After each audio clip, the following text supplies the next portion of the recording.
Daily current affair section में आपका स्वागत है। आज 8 अप्रैल 2026 है और आज का हम पहला क्वेश्चन लेते हैं। ठीक है, और आपको बता देना चाहता हूँ, क्वेश्चन रिलेटेड या पीडीएफ रिलेटेड आपको कुछ भी चीज़ पूछना हो तो आप मुझे कमेंट कीजिएगा, मैं आपको चीज़ें प्रोवाइड करा दूंगा। और इसकी प्रॉपर नोट्स बनाइए, यहाँ से आप ज़रूर देखेंगे कि हर एक एग्ज़ाम में यहाँ से क्वेश्चन पूछे जाएंगे। ठीक है, पहला क्वेश्चन है, दुनिया की पहली एम्ब्रोजी तीरंदाज चैंपियन कौन बनी? आपकी पायल नाग, जो कि उड़ीसा से आती हैं। ठीक है, कहाँ से आती है? ये उड़ीसा से आती हैं, जिनकी उम्र है 18 वर्ष। ठीक है, इन्होंने किसे किसे हराया है? तो भारत की ही शीतल है, शीतल देवी को 136 पे हराया। ठीक है, 136 पे हराया। और इसके साथ ही ये बता देना चाहता हूँ कि इनके चारों अंगों ना होने के बावजूद भी ये इंटरनेशनल लेवल पे चैंपियन बनी। ठीक है, इससे पहले भारत की ही आपकी शीतल देवी थी, जो निहत्थे, जिनके हाथ नहीं थे, वो इसकी चैंपियन थी। ठीक है, नेक्स्ट क्वेश्चन, ISSF विश्व कप में 10 metre air pistol mixed team event में भारत ने कौन सा पदक जीता? तो भारत गोल्ड जीता। ठीक है,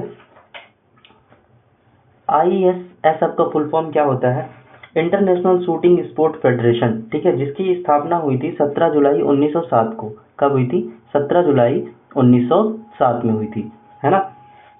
अब आपको बता देना चाहता हूँ, 2026 में ये ग्रेनाडा में आयोजित हुआ था। भारत के मुकेश नीलावली और पलक ने 10 मीटर एयर पिस्टल में मिक्स्ड गोल्ड जीता। ठीक है, कौन कौन से? मुकेश नीलावली और पलक ने मिक्स्ड गोल्ड जीता। और 2025 में देखें तो 2025 में सुहल के जर्मनी में आयोजित हुआ था ये, जिसमें भारत 19 पदक के साथ शीर्ष पे रहा था।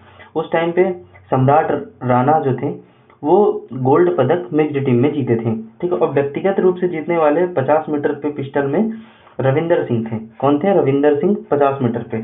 ठीक है, इसके साथ एक और थी सिमरनप्रीत कौर, ये 2025 में इन्होंने भी गोल्ड जीता था, तो याद रखिएगा। अभी किसने जीता है? मुकेश नीलावली और पलक ने 10 मीटर की मिक्स्ड टीम में जीता है ना। और 2025 में सम्राट राणा गोल्ड पदक में और रविंदर सिंह व्यक्तिगत रूप से 50 मीटर पे जीते थे। ठीक है, नेक्स्ट क्वेश्चन, भारत की पहली खुले तौर पर क्यूर सांसद कौन बनी? तो मेनका गुरुस्वामी भारत की क्यूर संसद बनी। ठीक है, बता देना चाहता हूँ 6 अप्रैल 2026 को, है ना, इन्हें क्वेर संसद बनाया गया। क्या है कि जो अपने आसपास हमारे समाज में जो समलैंगिक रिश्ते हैं ना, उनको बढ़ावा देती हैं, मतलब उनका समर्थन करती हैं, है ना। तो इसलिए इन्हें मील का पत्थर भी कहा जाता है भारतीय इतिहास का। ठीक है, और इनका योगदान ये भी है कि धारा 377 का हटाने में भी इनकी महत्वपूर्ण भूमिका है। किसकी? मेनका गुरुस्वामी की। तो ये किस लिए बनाई गई है? कि हमारे समाज में जो हमारे आसपास जो समलैंगिक जो रिश्ते हैं, ठीक है, उनको ये अधिकार दिलवाती हैं। ठीक है, याद रखिएगा। 7 अप्रैल 2026 को WHO का कौन सा स्थापना दिवस मनाया गया? तो 78वां स्थापना दिवस मनाया गया। और WHO की स्थापना कब हुई थी? 7 अप्रैल 1947 में। कब हुई थी? 7 अप्रैल 1947 में इसकी स्थापना हुई थी। और ये हर साल कई रिपोर्ट जारी करता है, जिसमें से हेल्थ केयर रैंक है। हेल्थ केयर रैंक में आपका बता देना चाहता हूँ, सिंगापुर है। सिंगापुर आपका पहले स्थान पे है। ठीक है, जिसमें से जापान आपका दूसरे स्थान पे है और साउथ कोरिया तीसरे स्थान पे है। और हेल्थ केयर रैंक पे आपके भारत का स्थान 112वां है। ठीक है, पहले नंबर पे कौन है? सिंगापुर। और HDI की रैंक, ह्यूमन डेवलपमेंट इंडेक्स में जो रैंक है, इसमें सबसे आगे है आइसलैंड। ठीक है, और इसमें जो इंडिया की रैंक है 130 रही है। लास्ट टाइम ये इंडिया की रैंक 133 रही थी। ठीक है, तो ये भी याद रखिएगा।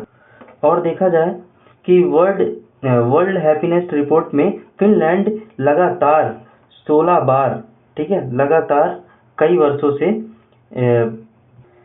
हैप्पीएस्ट इंडेक्स में फर्स्ट आ रहा है। ठीक है, और वहीं इंडिया का स्थान 116वां था। ठीक है, तो ये भी याद रखिए। और इसकी थीम क्या है? Together for health stand with me. WHO की थीम है, क्या है? Together for health stand with me. Next question, when is anaemia prevention week observe? तो ये 1 से 7 अप्रैल के बीच एनीमिया, जो कि खून की कमी से होने वाला एक रोग है, ठीक है। इसी की जागरूकता के लिए 1 से 7 अप्रैल के बीच में मनाया जाता है। वैसे विश्व एनीमिया जागरूकता दिवस 13 फरवरी को मनाया जाता है। हालांकि अलग अलग राज्य इसे अलग अलग डे पे मनाते हैं, अलग अलग महीने में, है ना। नेक्स्ट क्वेश्चन पे चलते हैं अब। रूपा वायर किस खेल से संबंधित है? तो रूपा वाया आपका ताइक्वांडो गेम से रिलेटेड करती हैं। ताइक्वांडो क्या गेम होता है? जिसमें से ये मार्शल आर्ट गेम होता है ना। ये एक दूसरे को पैर से और हाथ से मारते हैं, आपने जरूर देखा होगा। तो ये किससे संबंधित है? आपकी ताइक्वांडो खेल से संबंधित है, और ये भारत की अरुणाचल प्रदेश की है। रूपा वायर कहाँ की है? अरुणाचल प्रदेश की, है ना। और इसके साथ इसकी स्थापना कब हुई थी? 2000 में। मतलब इसकी स्थापना तो काफी टाइम हो गया है, फिर भी 2009 में ये ओलंपिक में शामिल हुआ था, सिडनी ओलंपिक में, ठीक है। और इसके साथ 2018 में दक्षिण कोरिया ने अपनी 2018 में ये जो दक्षिण कोरिया था अपनी राष्ट्रीय नेशनल मार्शल आर्ट घोषित कर दिया, ठीक है। किसने? दक्षिण कोरिया ने, है ना। तो ये चर्चा का विषय क्यों है? क्योंकि विश्व में जो रूपा वायर है ना, इस खेल में आपकी वर्ल्ड के 6 नंबरों में आती हैं, ठीक है। इसलिए ये चर्चा का विषय है, और एशिया में ये फर्स्ट नंबर पे आती हैं। नेक्स्ट क्वेश्चन पे चलते हैं।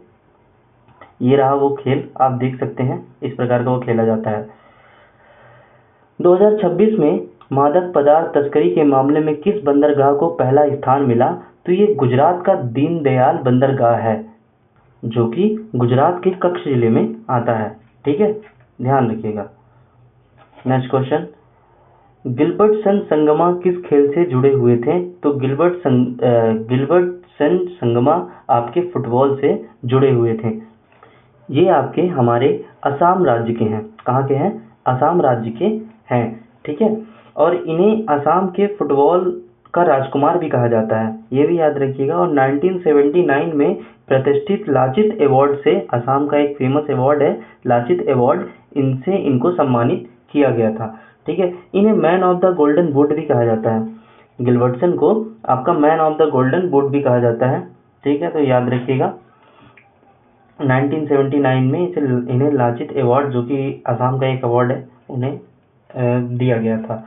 असम के राजकुमार भी, फुटबॉल के राजकुमार कहे जाते हैं ये। और man of the golden boot, क्या कहे जाते हैं? Man of the golden boot. Next question पे चलते हैं अपन। Be the people of India पुस्तक के लेखक कौन है? तो be the people of India के लेखक आपके TM कृष्णा हैं। कल भी मैंने ये क्वेश्चन आपको कराया था। इसमें हमारे जो भारतीय समाज, भारतीय झंडे और हमारे इतिहास में क्या क्या योगदान हुआ है, प्रारंभ से लेके अभी तक, सारी चीजें इस पुस्तक में बताई गई है, ठीक है। और नेक्स्ट क्वेश्चन। माइक्रोसॉफ्ट ने भारत में पहला AI स्किल सेंटर कहाँ शुरू किया है? तो आपका चंडीगढ़ विश्वविद्यालय में ये शुरू किया गया। माइक्रोसॉफ्ट का उद्देश्य क्या है कि AI शिक्षा को बढ़ावा देने के लिए ये केंद्र शुरू किया गया है। आपको पता है कि AI आजकल आने वाले समय में राज्य करेगा, ठीक है। तो इसीलिए इसको प्रमोट करने के लिए माइक्रोसॉफ्ट ने AI शिक्षा केंद्र स्थापित किया है। Next question.